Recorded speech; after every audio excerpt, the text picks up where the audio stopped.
Good afternoon and welcome to the TRUFIN PLC Interim Results Investor Presentation. Throughout this recorded presentation, investors will be in listen-only mode. Questions are encouraged and can be submitted at any time by the Q&A tab situated in the right-hand corner of your screen. Just simply type in your questions and press send. The company may not be in a position to answer every question it receives during the meeting itself. However, the company can review all the questions submitted today and publish responses where it is appropriate to do so. Before we begin, I'd like to submit the following poll. And I'd now like to hand you over to CEO James van den Berg. Good afternoon to you, sir. Good afternoon. Thank you very much, Alessandro. And also with me today is James Hussey, the CFO of TRUFIN. So today, what's going to happen is James is going to go through the first half year numbers. I'm going to look at some of the highlights for each of the subsidiaries, and then we're going to open for questions. So for those of you who don't know TRUFIN, we're a holding company. We've got three subsidiaries: Oxygen, Cetargo and Playstack, and we are majority shareholders in each of them. And today we're going to spend some time going through each of these companies. Before I hand over to James, I think it's just worth spending a little minute on this slide. So it's no secret to anyone who's gone through our first half year numbers that we've had a fabulous first half. We scaled dramatically, we've grown, but it's very important to add that we have the potential to be multiples of our current size. And crucially, we don't need any capital from shareholders to do that. So all our investment plans, all our future growth is fully funded. So hopefully that sort of sets the tone for the presentation and our first half. And with that, I'm going to hand over to James Hussey. Thank you, James. And it's great to report on a record first half for TRUFIN.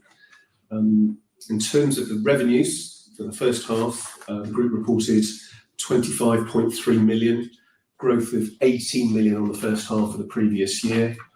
17 million of that growth related to Playstack, driven by the launch of a couple of games, and James will talk about that a bit later on. With that growth, Playstack contributed 20 million of the 25 million of revenue. So fantastic performance by Playstack, an excellent first half. In addition, Oxygen continues to perform to expectation and some excellent growth, reporting revenue growth of 26% over the first half of last year. And finally, Cetargo's revenues stayed broadly flat on the previous year's first half, and we'll talk about Oxygen, about Cetargo and the reason behind that a bit later on. As you would expect with such revenue increase, the net revenue increased and improved drastically as well. Last year, first half, we had net revenues of £5 million. This first half, just shy of £12 million.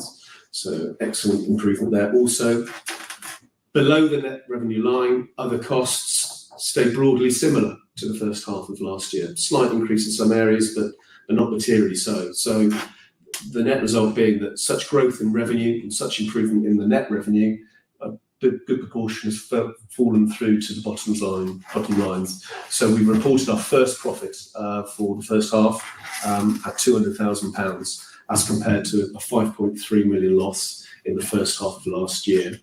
And an EBITDA now, positive EBITDA for the first half, just under £3 million as compared to 3.6 million loss in the first half of last year. So a record P&L for the first half. In terms of the balance sheet, a key figure obviously is cash, and the group cash as at the half year is £10.2 million as compared to 10.1 million as we left 2023. So cash very much the same over the last 6 months, driven by the excellent performance, and also despite continuing to invest in the working capital requirements for Cetargo, and also the future games for Playstack. So financially, an excellent first half for TRUFIN Group. Thank you, James. So Oxygen, what a wonderful business. It feels like Groundhog Day today as I report more clients. We now have over 900 clients, billing more than 900 clients. We're servicing more suppliers. So on behalf of our clients, we are paying over 22,000 suppliers in the UK early, ahead of scheduled payment terms. More than 50% of our early payment clients purchase 2 or more products. from Oxygen, and that's due to the incredible relationship that we, Oxygen, have with our client base. The dividend's going to double this year on last year. That's dividend back from Oxygen to TRUFIN, so it's going to be £1 million, and we're expecting a doubling again next year. So everything's in rude health in terms of the overall picture for Oxygen, and what that results in, as James alluded to, the bottom line of Oxygen is EBITDA for the first half of over £600,000, and in July and August the business has already recorded over £400,000. So for the clever ones amongst you, you'll see that's clearly an acceleration of EBITDA. So the business is clearly in fabulous shape. And in terms of looking forward, more of the same. We've got years and years of growth ahead of us. What we've told people is that we expect to grow the client base, the early payment client base, by 6 to 12 clients a year. We've got over 100 clients in the pipeline, so that tells you how many years of growth we have ahead of us. So Oxygen is obviously a highly attractive asset. Shareholders rejected an offer of £26 million for the business in 2022, late 2022, and that's when the EBITDA of the business was around £1 million. This year, I won't say what we think it's going to be, but the analyst is forecasting around £2 million. Next year, they're forecasting around £4 million. So you can see the direction of travel for the business and the value that's going to accrue to shareholders as the business continues to grow. So a fabulous first half from Oxygen. So going on to Cetargo. So look, the elephant in the room with Cetargo is the Lloyds contract. So let's just address that straight away. So you might not be surprised here. There's going to be no new revelations from me today. This is a very sensitive topic. We're just going to reiterate some previous statements. Lloyds is reprioritising away from Cetargo. It's worth noting we still service a small number of Lloyds as customers on our platform, which I think should tell you something. So we are obviously very disappointed when we heard the news. It was totally unexpected to us, TRUFIN, and it's definitely a major setback for Cetargo. That said, we very quickly took hold of the situation. We right-sized Sinead and her team. We made some very difficult decisions. We've had to right-size the business and right-size the business so we can still execute on the opportunity set in front of us. That's crucial to know. We're focused on break even. We're focused on the winning partnerships that we have in place already with a number of our counterparts, and most importantly, controlling and focusing on things that we can control, because the time and experience with Lloyds means that clearly, as the larger counterpart, we have to go to their pace. Now we are free to control what we can control, and that's what we're going to do. So that's the focus for the business going forward. And just when just to give you a bit of colour around that, this graph here shows you the usage of the credit control tool that we supply to SMEs in the UK. So the bar chart shows the number of credit control messages that we send out on behalf of our SME clients every month. So this month, last month, we sent well over 100,000 messages on behalf of our small and medium-sized businesses in the UK. And those are messages that are reminding those small businesses buyers to pay their invoices early, effectively chasing the invoices down in a polite fashion, helping those small businesses in the UK receive payment early, or certainly receive payment on time. So it's an incredibly useful tool for SMEs up and down the UK. It's, as you can see, it's growing fast. The number of active subscribers is also growing fast. So there's an awful lot of things going on behind Lloyds, underneath the surface of just below the surface in Cetargo, that I think is worth reminding shareholders about. So there's a lot to be quietly confident about in Cetargo, but there's no point pretending this certainly hasn't been a great period for Cetargo. And it is difficult to talk about it in a lot more detail. So forgive me if I evade some of the questions you may have. So PlayStack. So clearly, what can I say? It's had an extremely good first half. It's a bit like oxygen. A lot of the returns that we're generating now at PlayStack are as a result of the investments that we've made in the past. Games don't launch overnight. There's a multi-year period ahead of a game launch where there's a considerable amount of investment done by the team, by TRUFIN shareholders. And I think again, it's worth reminding shareholders that the games industry itself is in a bit of turmoil. There's been, even though it's in a wonderful industry, there's been a lot of redundancies in the space. There's been a lot of disappointment. We, however, we have more platform deals. We're in more conversations with global technology players than we've ever been before. So there's incredible interest in the IP that we have. The pipeline of games we have has never been bigger. So we secured launching 8 more games over the next 18 months. And we're investing in the future. So we are going to have outstanding in the form of developer advances over £7 million, which will be advanced by the end of 2024. That number will grow roughly 50% a year, maybe a little more. So at the end of 25, it'll be over 10 million. At the end of 26, it'll be over 15 million pounds. So we are investing in this business, and that is all self-funded. So before anyone gets worried, we're not coming back to shareholders asking for more money in order to make these sorts of investments. This is all as a result of the cash generation from the business. And the reason we're so confident in making these sorts of investments are for this slide here. So just to remind, or for those who haven't seen this slide before, on the left-hand side, you can see graphs of various games we've launched. So the green line shows the revenue or net revenue to PlayStack from a game. The purple little dot shows the investment we made in each game. And so obviously when the green line surpasses the purple dot, it means that we are making money in that from that investment.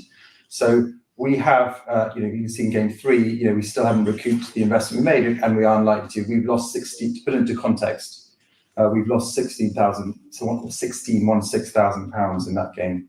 So if you look at the aggregate of all the games that we've launched, so no cherry picking, an honest track record, if you will, we have a hit ratio of more than 90%. So more than 90% of the games we've launched have returned the invested capital that we put into them. And on average, the return on invested capital is over 500%, with an IRR over 150%. So the obvious question is, you've had a great time with Mortal Shell, you've had a great time with Valacho. What happens if we remove those two from these stats? So if you remove those two games from these stats, the return on invested capital is still 172%, which is still an extraordinary performance. So we have an engine of growth. It's working. It's very scalable. The process works. By the end of next year, we'll have launched over 20 games, and more than 64% of the revenue from PlayStack will be from the back book. So it's been a fabulous performance, and this is the reason, and these stats are the reason why we feel confident in investing in PlayStack. So to summarise, Oxygen's operational leverage is coming through, as you saw earlier. Satago is now very much free to focus on things it can control, and PlayStack's on an absolute tear. It's got a proven methodology for growth, and we're very excited to see where that business goes in the coming months and years. We are investing on behalf of you, our shareholders. Hopefully you can see why we're investing in these businesses and why we're excited about the future. But we're investing money from cash we have on our balance sheet, and from internally generated sources. So again, just to reiterate, we are not expecting to ask shareholders for any more money ever again. So hopefully that gives you a very good feel for where we are. And with that, I'm going to open for questions. That's great, sorry, James. Sorry, I apologise. I'm going to ask you, Alessandro, to open for questions. That's great, James. Thank you very much for the presentation. Ladies and gentlemen, please do continue to submit your questions just by using the Q&A tab, which is situated on the top right-hand corner of your screen. But just while the company take a few moments to review some of the questions that have come in today, I'd like to remind you that recording of this presentation, along with a copy of the slides and the published Q&A, can be accessed via your investor dashboard. As you can see, we have received a number of questions. If I could hand over to you just to read out those questions where appropriate to do so, I'll pick up from you both at the end. Thank you very much. So some of these are quite amusing questions. We'll have to leave some of them out, I think. But the first one, and there are sensitivities that I mentioned earlier, so we'll answer where we can. So why has Lloyds stopped using Satago? I'll quote the legal phrase, they've reprioritised at Lloyds, so that, I'll leave it at that. What will the revenue impact be for Satago? It'll be negative. We haven't said exactly what it will be, but clearly it won't be positive. It'll have a negative impact. And what happens to their £5 million investment? Well, I assume you mean their equity investment. So they retain roughly 17% stake in Satago. We have a very friendly relationship with Lloyds. We are working towards a solution for that stake, and we'll update shareholders in due course. So that's a bit of a non-answer, but that's where we are right now. And then the second question is, a recent RNS stated that TRUFIN should be EBITDA positive in 2024. Does the same apply to cash flow? So I'll ask James to answer that. The simple answer is no. As I think I mentioned earlier, key areas really remain the investment in by PlayStack in terms of future games. So that won't be reflected in the EBITDA line. But as James mentioned earlier, we remain fully, despite this continued investment, we remain fully funded to fund future growth of the group. Thanks, James. So for Satago, David asks, can you please comment further on the pipeline, whether the Lloyds issues put any potential suitors off or made them more aggressive on terms? The Lloyds issue hasn't put any, well, as far as the pipeline has been unbelievably supportive. They remain extremely interested in the Satago offering. We're not naive enough to assume this is not going to put a dent in some people's confidence levels on Satago, and it's our job to prove why the Satago offering remains best in class, etc. But no, the pipeline remains exceptional, and there's, in terms of change of terms, etc., that hasn't, fortunately, that hasn't happened. And I don't expect it will, because we have a very unique offering. So it's not that people can look at other offerings and compare it to Satago. It's a very unique offering, which we feel is priced correctly. Can you give some colour on Oxygen, on the phasing of revenues? The analyst note seems to suggest H2 will be a fair bit stronger than H1. Well, you can see in the EBITDA contribution from July and August of over £400,000 that it really is stronger in the second half to the first half. So the way this business grows and Oxygen grows is the investment we've made in the past is the benefit you are receiving the benefit as shareholders now. You're receiving the benefits of the investments we made 3, 4, 5 years ago. So it's almost unstoppable as a business. So the growth is coming because of the investments we made in the past. So there's an enormous amount of predictability in this business. So yes, the second half will be stronger than the first half. And guess what? The first half next year will be stronger than the first half this year. And so it goes on. And so that's why I say it feels a bit like Groundhog Day with Oxygen. But it's a now that the business is there, and it is in a very enviable position, and that's why lots of people are interested in it as an asset. After H1 24, EBITDA was an impressive 2.9. For full year, you said you will be EBITDA positive. There we are. We were right. Based on H1, this is a rather underwhelming prediction. Can you update expectations for H2, as you are usually H2 weighted? So we're happy with the numbers in the analyst have put out. If we feel a need to change market expectations, then we'll make an announcement around that. But you're right, we've had a very positive start, and it's great that we are ahead of expectations when it comes to EBITDA positive statement. That gives me another boost. Are there any potential acquisitions or strategic partnerships in the pipeline that could significantly impact the group's growth trajectory over the next 12 to 18 months? This is from David S. So look, we are always evaluating acquisitions. notwithstanding the fact what I said earlier, without asking shareholders for money necessarily, but we've made a small acquisition last year for Oxygen, which has worked out tremendously. We made another acquisition for Oxygen for PlayStack a couple of years ago, which has been a lovely add-on acquisition, and so it goes on. In terms of significantly impacting the group's growth strategy, there are quite a few strategic partnerships we're working on that will have if they come through, will have a big impact on the group. But these things, say we're all slightly burned after the Lloyds experience, but there are quite a number of different potential opportunities within each of the businesses that we're exploring at the moment.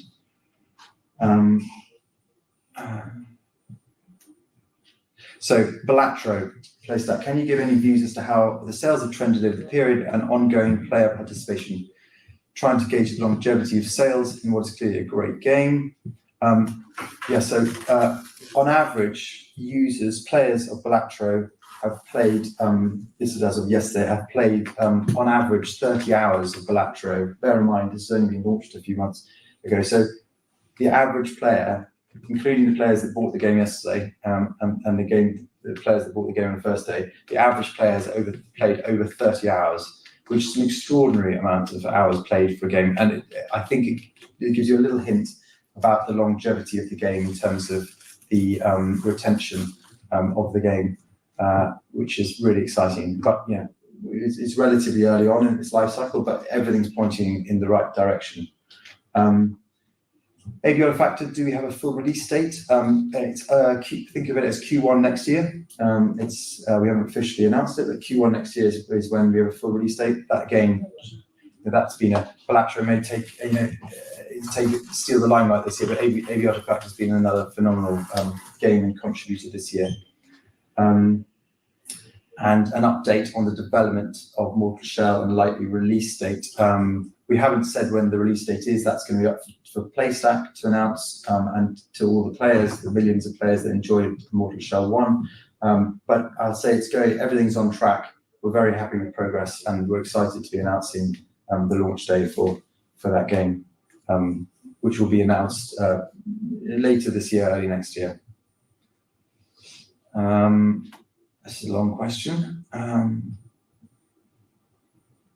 In May, the RNS stated that all areas of the business were performing robustly. So I assume this includes Satago. At the time, yes, because but no, we believe the Lloyds contract was terminated in July. This is for Pat K. H1 showed Satago revenues down on the previous year, despite the number of subscribers increasing. Lloyds was given a reason for the decline. How this was announced after H1. Very good, Pat. So was the May RNS misleading wrong, or was there a big decline in June?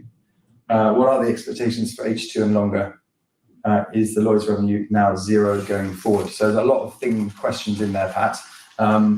Again, given the sensitivities around Lloyds, I'm going to sort of avoid some of the questions there. But they have terminated the contract, so yes, at some point in time, you can expect revenues from Lloyds going forward to be zero. The statement we made in May was not misleading, but you can imagine that we had said previously. James is looking at me. Be careful, James. So you're thinking. We had said previously that the majority of Lloyds' clients would be migrated by the year end.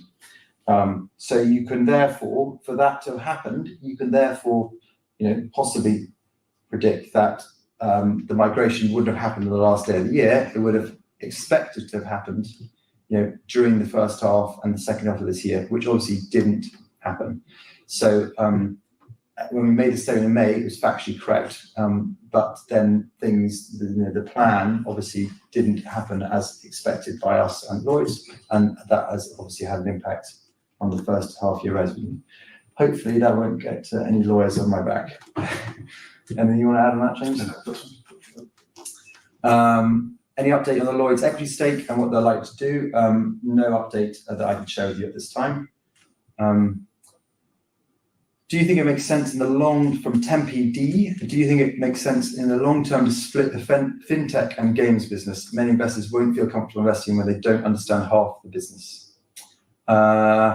Yeah, that's definitely an option. There's an awful lot of different options that can be for the group.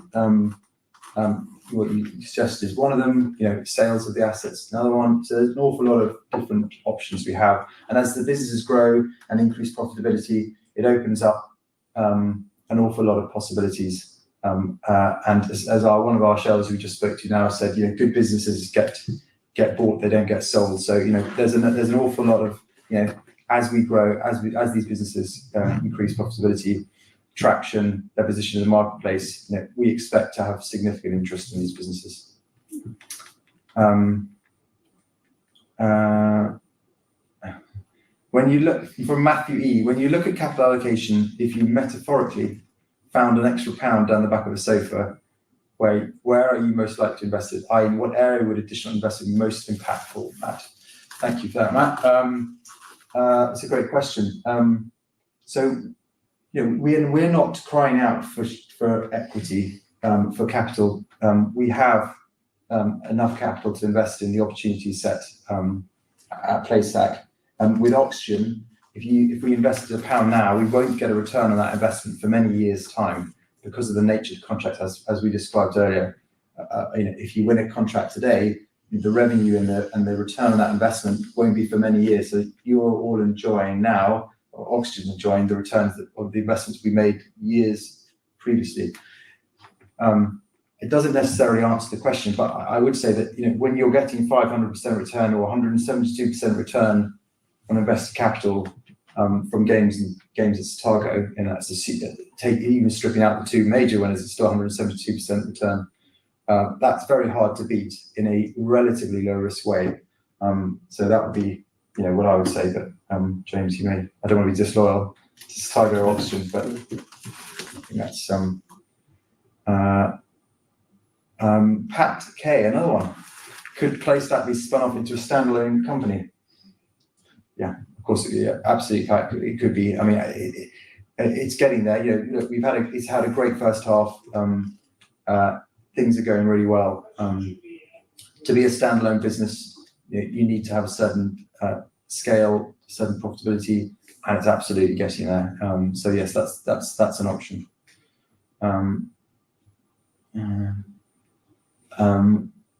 I may have missed it, but can you describe them? Jordan R. Do you want to answer that question, Jim? So Jordan R, I may have missed it.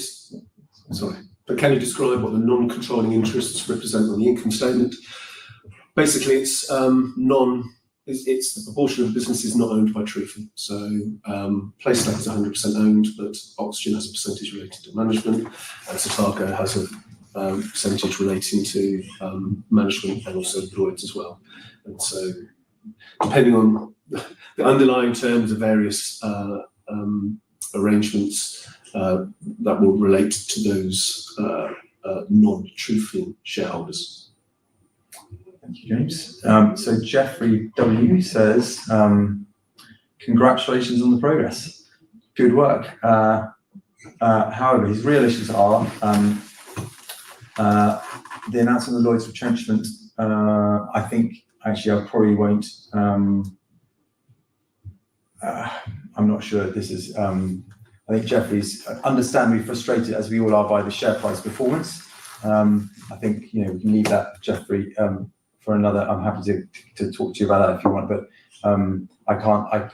You have to assume that the announcements we make and the timings of those announcements are very carefully managed with our Nomad. So the termination of the Lloyd's contract, was announced when it had to be announced. These are not things you can time. So I apologise if that doesn't sort of chime with how you think we should have handled those announcements. So Jordan has a follow-up question around publishing revenue share. So we are very much in line with other publishers for Playstack. Sorry, this thing keeps moving. Pat, you've got a lot of questions. Hang on.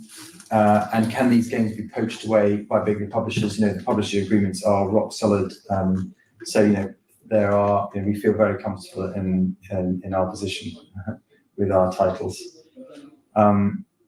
Pat says, again, when you turned down an approach for oxygen, you said it was undervalued. What is fair value? Well, Pat, here we are. It's the basic stat. It was £1 million in EBITDA.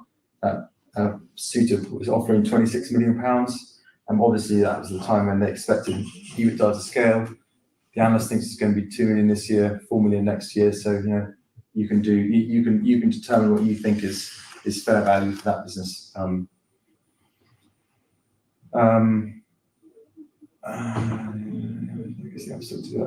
Publisher. So some sensitivities around Jordan, around our exact agreement with Balatro, around the $9.99 dollar price for the mobile launch of Balatro.